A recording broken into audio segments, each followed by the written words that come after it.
Ta parole est une lampe à mes pieds, une lumière sur mon sentier. Psaume 119, verset 105. La méditation.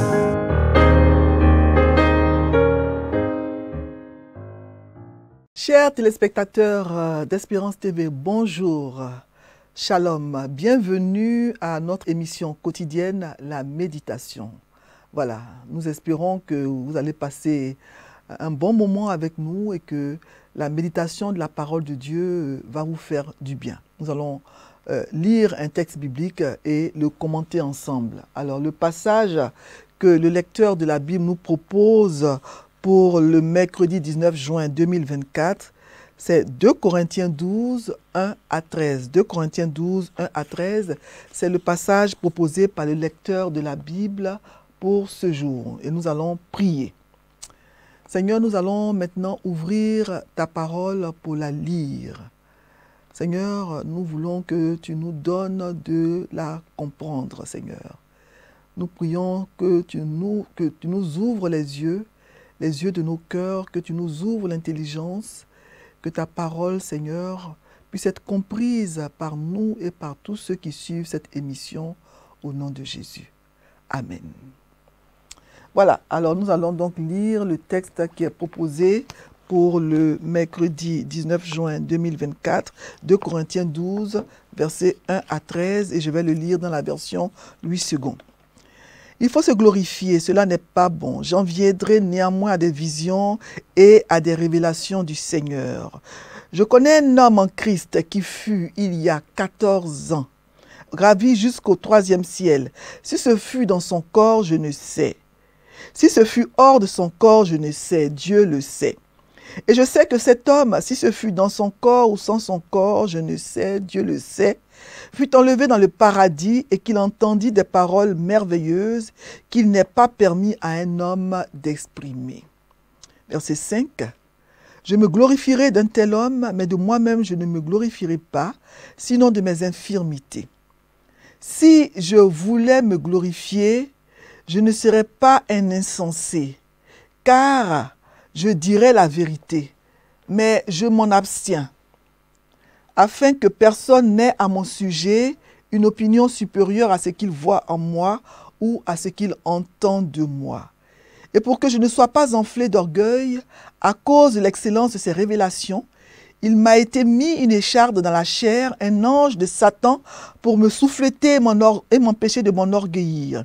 3 fois j'ai prié le Seigneur de l'éloigner de moi. Et il m'a dit, ma grâce te suffit. Car ma puissance s'accomplit dans la faiblesse. Je me glorifierai donc bien plus volontiers de mes faiblesses, afin que la puissance de Christ repose sur moi. Verset 10. C'est pourquoi je me plais dans les faiblesses, dans les outrages, dans les calamités, dans les persécutions, dans les détresses pour Christ. Car quand je suis faible, c'est alors que je suis fort. J'ai été un insensé, vous m'y avez contraint. C'est par vous que je devais être recommandé, car je n'ai été inférieur en rien aux apôtres par excellence, quoique je ne sois rien. Les preuves de mon apostolat ont éclaté au milieu de vous, par une patience à toute épreuve, par des signes, des prodiges et des miracles. En quoi avez-vous été traité moins favorablement que les autres églises, sinon en ce que je n'ai point été à votre charge? Pardonnez-moi ce tort. Nous avons lu donc le passage indiqué par le lecteur, 1 Corinthiens 12, 1 à 13. Et le thème de ce passage, selon le lecteur, c'est contre-attaque. Et moi, je donne comme titre personnel à ce passage, la force dans la faiblesse. C'est le titre que je donne à ce passage. Alors, Paul a exposé à la fin du chapitre 11 de 2 Corinthiens, donc le passage précédent, celui que nous venons de lire. Donc, il a exposé les travaux et les souffrances qui attestent l'authenticité de son apostolat, puisque les adversaires de Paul remettaient en cause son ministère apostolique. Il n'avait pas fait partie des 12 apôtres de Jésus. Alors, Paul parle maintenant dans ce passage de 2 Corinthiens 12, 1 à 13, des visions et des révélations que le Seigneur lui a permis d'avoir, ainsi que des preuves de son apostolat. Nous pouvons donc diviser le texte en 2 parties. D'abord, la première partie dans les versets 1 à 10. Donc, Paul parle donc de la force et la grâce de Dieu dans la faiblesse. Et ensuite, dans les versets 11 à 13, il parle des preuves de son apostolat. Dans les versets 1 à 10, la force, la grâce de Dieu dans la faiblesse. Paul décrit, et cela à contre-cœur dans ces versets 1 à 10, une vision qu'il a eue 14 ans auparavant. Il dit qu'il le fait, il en parle à contre-cœur, parce que c'est comme s'il voulait se glorifier, alors que comme il le dit lui-même, il n'est pas bon de se glorifier. Mais Paul le fait parce que ses adversaires qui avaient semé le doute dans le cœur des chrétiens de Corinthiens, ceux qu'on appelait les super apôtres, les apôtres par excellence, ils s'étaient certainement vantés d'avoir vécu de nombreuses expériences spirituelles spectaculaires, telles que les visions et les révélations que le Seigneur leur aurait données. Paul va donc maintenant parler des visions et révélations qu'il a reçues, lui, Paul, du Seigneur. On voit bien que Paul est réticent à le faire parce qu'il dit dans le verset 1, « Il faut se glorifier, cela n'est pas bon. » Voilà. Il ne voulait pas passer du temps à écrire sur lui-même, sur sa personne. Il aurait préféré utiliser ce temps à écrire sur le Seigneur Jésus. Mais il a été poussé à parler de ces visions et révélations qu'il a tenues secrètes jusqu'alors pour défendre son apostolat et l'authenticité de son ministère. C'est vrai que, comme dit Job 33, versets 14 à 15, que Dieu parle cependant tantôt d'une manière, tantôt d'une autre, et l'on n'y prend point garde. Il parle par des songes, par des visions nocturnes, quand les hommes sont livrés à un profond sommeil, quand ils sont endormis sur leur couche. Tout ça pour dire que Dieu peut effectivement utiliser des visions et des songes pour parler à ses enfants. C'est biblique. Il y a plusieurs expériences de personnages bibliques à qui Dieu a parlé par des visions ou des songes. Mais nous devons être prudents. Pas quand quelqu'un rapporte une vision ou une révélation qu'il a à notre sujet. Dieu peut certes nous parler par des visions, comme je l'ai dit, mais la façon la plus classique et objective dont Dieu nous parle aujourd'hui, c'est par sa parole, la Bible, que je vous encourage à lire et méditer chaque jour. Et du verset 2 à 4, Paul il va décrire, dans les versets 2 à 4, donc, Paul va décrire une expérience à la 3e personne au lieu de la première personne. Il ne dit pas « j'ai moi-même fait cette expérience ». Il dit « je connais un homme en Christ ». On se demande donc s'il parle ici vraiment de lui-même ou s'il parle de quelqu'un d'autre. Je connais un homme en Christ. Voilà. Mais au verset 7, il passe à la première personne du singulier en disant « pour que je ne sois pas enflé d'orgueil ». Donc, ça nous montre ici que c'est de lui-même, Paul, qu'il parle. C'est lui, Paul, qui est cet homme qui a été ravi jusqu'au 3e ciel 14 ans auparavant. Alors pourquoi utilise-t-il la 3e personne du singulier pour parler de cette personne-là? Pourquoi il ne dit pas dès le début que c'est lui, cet homme qui a été ravi en esprit? Tout simplement parce que Paul, en décrivant cette expérience spirituelle remarquable, il décrit exactement le genre de choses, les visions et les révélations dont ses adversaires, les soi-disant super apôtres, se glorifiaient. Lorsqu'il décrit ses hommes expériences dans 2 Corinthiens 11, 23 à 30, on ne va pas lire ça, on ne va pas relire ça, c'est le passage qui précède celui que nous lisons aujourd'hui. Il n'a pas hésité à écrire à la première personne du singulier « je ». Personne ne penserait qu'il se glorifiait, comme le faisaient les super apôtres, en parlant des souffrances endurées au cours de son ministère. Parce que là, il parlait des souffrances qu'il a endurées au cours de son ministère. Mais ici, Paul marche plus prudemment. Il fait tout ce qu'il peut pour raconter cette expérience sans se glorifier. Il y a 14 ans. Il est important de noter, de faire remarquer que Paul a gardé le silence au sujet de cette expérience pendant 14 ans. Et maintenant, il en parle un peu à contre-cœur. Ce n'est donc pas pour se glorifier qu'il en parle, sinon il l'aurait fait depuis longtemps. Il dit au verset 2, que ce soit dans son corps, je ne sais, ou hors de son corps, je ne sais, Dieu sait. Paul ne sait pas vraiment s'il était dans son corps ou hors de son corps lors de cette vision. Pourtant, beaucoup pourraient se demander, mais qu'est-ce qui est réellement arrivé à Paul? Qu'est-ce qui s'est vraiment passé? Mais on ne va pas spéculer là-dessus, c'est inutile parce que Paul lui-même ne sait pas. Seul Dieu sait comment cela s'est passé exactement. Ce qui est sûr, c'est qu'il a été enlevé jusqu'au 3e ciel. L'expression « le 3e ciel » ne suggère pas qu'il y a différents niveaux de ciel. Dans le ciel. Paul utilise une terminologie qui était courante à cette époque. Et cette terminologie faisait référence au ciel bleu. Donc ça, c'était le premier ciel, l'atmosphère qui nous entoure. Donc ça, c'est le premier ciel. Et le ciel étoilé, là où se trouvent les étoiles, c'est le 2e ciel.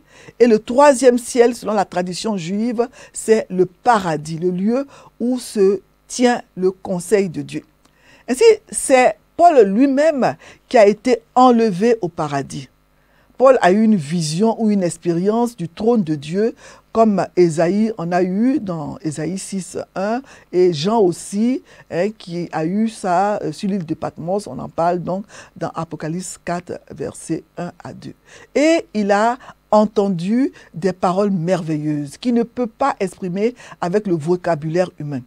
En décrivant cette vision céleste, Paul ne raconte rien de ce qu'il a vu. Il donne seulement une vague description de ce qu'il a entendu.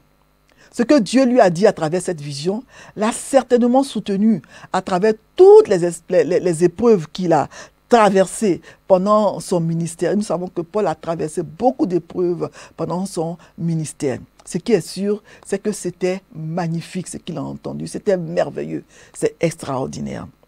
Donc, nous voyons ici que Paul est différent de ses adversaires, les super apôtres. Et beaucoup de gens qui décrivent aujourd'hui leur vision du ciel, il est vraiment différent de ces personnes-là. Paul, lui, il décrit son expérience et il ne s'en glorifie pas. Et Paul, il a gardé cette expérience secrète. Il a attendu 14 ans avant d'en parler. Et quand il a finalement fait, c'était à contre-cœur. Et quand il raconte cette histoire, il détourne l'attention de sa personne en écrivant à la 3e personne du singulier, comme s'il s'agissait de quelqu'un d'autre. Il ne dit rien de ce qu'il a vu, il dit seulement qu'il a entendu des choses qui n'est pas permis à un homme de dire. Au verset 5, il dit « Je me glorifierai d'un tel homme, mais de moi-même, je ne me glorifierai pas. Je ne me glorifierai de moi-même que dans mes infirmités. » Paul, il dit essentiellement que cet homme dont il tait le nom, qui a eu la vision, avait vraiment de quoi se vanter. Mais Paul lui-même ne pouvait en réalité que se vanter de ses infirmités.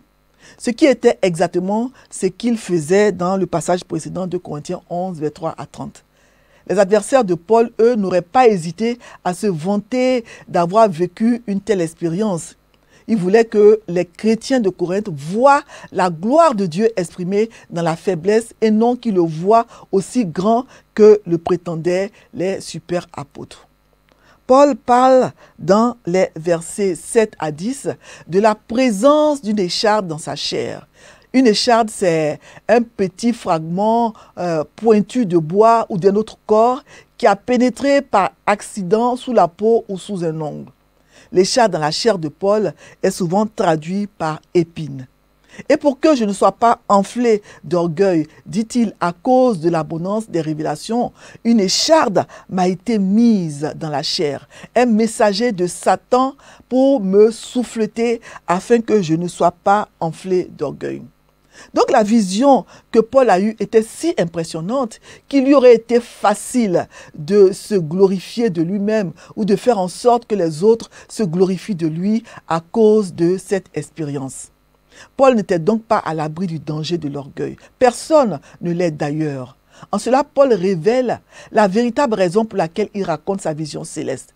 Ce n'était pas pour se glorifier, mais pour expliquer son écharde dans la chair. Il semble ici que Paul fait allusion à une infirmité ou une maladie physique que tout le monde pouvait voir, qui n'était un secret pour personne. On pense aussi à une anomalie de la vue. C'est donc avant tout pour expliquer cette anomalie dont il souffre et non pour se glorifier que Paul raconte la vision qu'il a eue. Dieu n'a pas permis à Paul de nous révéler la nature exacte de cette écharde, parce qu'il voulait que toute personne ayant une épine dans la chair, une anomalie physique ou une maladie quelconque ou une infirmité puisse se mettre à la place de Paul. Parce que si nous savions exactement quelle était l'écharde dans la chair de Paul, alors tous ceux qui sont affligés, mais pas exactement de la même manière que Paul, pourraient douter que l'expérience de Paul soit pertinente pour eux. Ils pourraient dire, oh, Paul souffrait de ceci ou cela, moi je souffre d'autre chose, donc mon cas est différent. Et Paul parle d'un ange de Satan qui l'a soufflété et l'a empêché de s'enorgueillir. Parce qu'il discerne que c'est Satan qui est derrière cette expérience douloureuse qu'il a traversée. Paul, tout géant de la foi qu'il était, n'était pas épargné par les attaques du diable. Les infirmités, les maladies ne sont pas toujours la conséquence du péché. Elles peuvent être permises par Dieu pour diverses raisons, en particulier pour amener à vivre constamment dans l'humilité, la dépendance de Dieu et pour mettre en valeur dans la vie la toute suffisance de la grâce de Dieu. Donc Paul dit au verset 8 qu'il a supplié le Seigneur à 3 reprises de l'éloigner de lui. Paul, il a en effet prié, il n'a pas prié 3 fois seulement, il a prié à plusieurs reprises pour cette écharde. Mais il utilise une figure de style en hébreu qui signifie en réalité bien plus que 3 fois. C'est le chiffre hébreu qui signifie sans cesse, continuellement, encore et encore. Donc Paul a fait exactement ce qu'il demande aux autres de faire quand ils passent par une période difficile. Paul dit dans Philippiens 4, 6 de ne pas s'inquiéter, mais en toute chose de faire connaître à Dieu nos besoins par des prières, des supplications et avec des actions de grâce. Donc, la prière initiale de Paul pour cette écharde était certainement de demander qu'elle lui soit ôtée, ce qui est légitime, normal, mais Dieu lui a répondu autrement. Nous voyons dans les versets 9 à 10 la provision de Dieu à travers cette écharde, à travers son écharde dans la chair. Dieu lui dit au verset 9, « Ma grâce te suffit, car ma force s'accomplit dans la faiblesse. » C'est de ce verset que je tire le titre que je donne à ce passage, « La force dans la faiblesse ». Dieu avait une réponse pour Paul. Ce n'était pas cette réponse que Paul attendait ou espérait. Au lieu de lui enlever l'écharde, Dieu lui dit que sa grâce lui suffit. Donc la grâce que Dieu a donnée à Paul était suffisante pour répondre à tous ses besoins, même aux problèmes de l'écharde qu'il portait dans sa chair. Donc au lieu d'enlever l'écharde, Dieu a fortifié Paul. Il lui a montré qu'il pouvait compter sur sa grâce et s'appuyer sur sa force. Tant que nous nous croyons forts, tant que nous sommes suffisants, nous ne pouvons pas réaliser cela. Nous ne pouvons pas recevoir la force de Dieu. Tant que nous ne connaissons pas notre faiblesse, nous ne pouvons pas recevoir la suffisance de la grâce de Dieu tant que nous ne connaissons pas notre propre insuffisance. La grâce qui est la faveur imméritée de Dieu est aussi l'amour de Dieu en action. Dieu dit à Paul, « Ma grâce te suffit, mon amour te suffit, ma puissance s'accomplit dans la faiblesse. » Et c'est vrai. L'écharde dans la vie de Paul lui rappelait constamment sa faiblesse, lui rappelait qu'il devait dépendre de Dieu en permanence. Quel que soit le nom de ton écharde, toi qui m'écoutes, infirmité, maladie, souffrance, etc., tu as certainement prié plusieurs fois pour demander à Dieu de t'enlever cette écharde et cela ne s'est pas produit.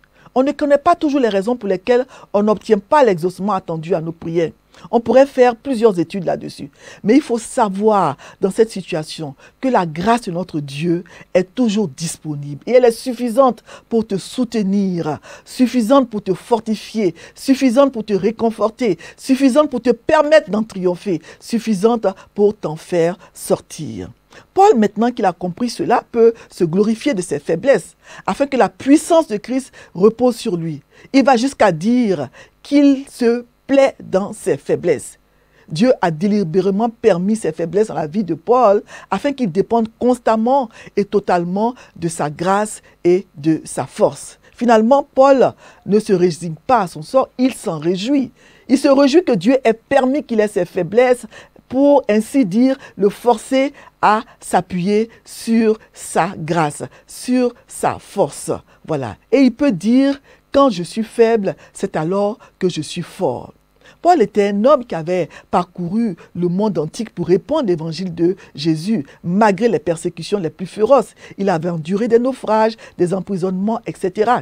Il avait parlé aux rois, aux esclaves, il avait fondé des églises fortes, il avait formé des dirigeants. Ce n'était pas un homme faible, selon les critères de ce monde. C'était un battant, comme on dit. À la lumière de sa vie et de ses réalisations, nous pouvons dire que Paul était un homme très fort.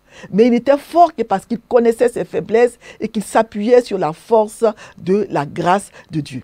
Alors si nous voulons avoir une telle force, nous devons comprendre et admettre notre faiblesse et nous tourner vers Dieu seul pour lui demander de déverser sur nous sa grâce, cette grâce qui nous rendra forts. Et c'est justement s'appuyant sur la grâce toute suffisante de Dieu que Paul a pu dire dans Philippiens 4,13 « Je puis tout par celui qui me fortifie ». Et dans les versets 11 à 13, Paul conclut son raisonnement en revenant encore sur les preuves de son apostolat. Donc Paul a été obligé de parler de lui, au lieu de parler du Seigneur. Il s'est conduit en insensé, mais il a été obligé de le faire à cause de l'invasion des faux docteurs. Voilà. Et parce que aussi les chrétiens de Corinthe ne défendaient pas son apostolat comme ils auraient dû le faire. Donc, les signes, les prodiges et les actions puissantes accomplies parmi les chrétiens de Corinthe à travers le ministère de Paul, chacun de ces éléments témoignait que son ministère était authentique. Son ministère apostolique était authentique. Donc, Paul termine au verset 13 par ces paroles ironiques. « Pardonnez-moi le tort de n'avoir pas été à votre charge. » L'apôtre Paul ne cherchait pas à s'enrichir avec les Corinthiens. Il cherchait à sauver leurs âmes. Il voulait les gagner au Christ. C'est un bel exemple à suivre. Voilà. Alors, pour ce passage, le lecteur nous propose 3 questions. La question 1, la question 3 et la question 7. Question 1, de quoi ou de qui parlent ces versets? On en a parlé. Donc, dans le commentaire, ce verset parle des Corinthiens, parle de l'apôtre Paul, parle des super apôtres, etc. De quoi donc l'apôtre Paul, il parle de beaucoup de choses. Donc le quoi, ce sont les choses. Donc il parle de l'écharde dans la chair, il parle de la force, de la faiblesse, etc. Et la question 3, y a-t-il un exemple à suivre ou à ne pas suivre dans le passage? Oui, l'exemple de l'apôtre Paul est à suivre, qui ne veut pas se glorifier et qui n'a pas voulu aussi s'enrichir sur le dos des chrétiens de Corinthe. Il ne leur a pas été à charge. Voilà. Et la vérité que nous pouvons retenir dans ce passage, question 7, c'est que la grâce de Dieu est suffisante. Sa puissance s'accomplit dans la faiblesse. C'est la vérité, la grande vérité de ce texte. Ma grâce te suffit. Dans n'importe quelle épreuve, dans n'importe quelle situation de vie, la grâce de Dieu est suffisante pour ces enfants que nous sommes, parce que la puissance de Dieu s'accomplit dans la faiblesse, la force de Dieu dans la faiblesse humaine. Quand je suis faible, quand je sais que je ne me suffis pas, vraiment, le Seigneur vient et sa grâce me suffit. Quand je suis faible, c'est alors que je suis fort, parce que le Seigneur vient pourvoir à ma faiblesse, il vient me fortifier et je peux dire comme l'apôtre Paul dans Philippiens 4,13, je puis tout par celui qui me fortifie. Amen. Voilà, donc nous avons lu ce beau texte de Corinthiens et que le Seigneur nous donne de compter sur lui, sur le chemin de la vie. Que le Seigneur nous donne de nous appuyer sur lui parce que c'est sa force qui nous fortifie. Sa grâce nous suffit dans toutes les situations par lesquelles nous passons. La grâce de Dieu est là, elle est suffisante et sa puissance s'accomplit dans la faiblesse. La force de Dieu dans la faiblesse humaine. Nous prions. Merci Seigneur parce que tu nous dis que ta grâce nous suffit. Quand nous sommes affaiblis par les problèmes, quand nous sommes affaiblis par les difficultés, par les maladies, par les souffrances, tu viens et tu nous dis, mon enfant, ma grâce te suffit.